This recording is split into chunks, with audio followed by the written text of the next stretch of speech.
ભાવનગર શહેરના એક વોર્ડની પેટા ચૂંટણી સહિત જિલ્લામાં સ્થાનિક સ્વરાજ્યની ચૂંટણીનું મતદાન શાંતિપૂર્ણ વાતાવરણમાં સંપાદન થયું. જો કે એક નજર કરીએ વિવિધ ચૂંટણીઓમાં મતદાનની ટકાવારી. ભાવનગર મહાનગરપાલિકાના વોર્ડ નંબર 3 પેટા ચૂંટણીમાં કુલ 33.51% મતદાન થયું. સિહોર નગરપાલિકા ચૂંટણીમાં કુલ 61.27% મતદાન. ગારિયાધાર નગરપાલિકા ચૂંટણીમાં કુલ 56.57% મતદાન અને તળાજા નગરપાલિકા ચૂંટણીમાં કુલ 57.30% મતદાન નોંધાયું.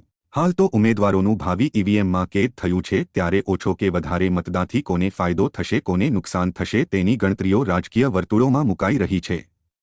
મતગણતરી બાદ કોણ હારા કોણ જીતા તેનું પરિણામ આવશે.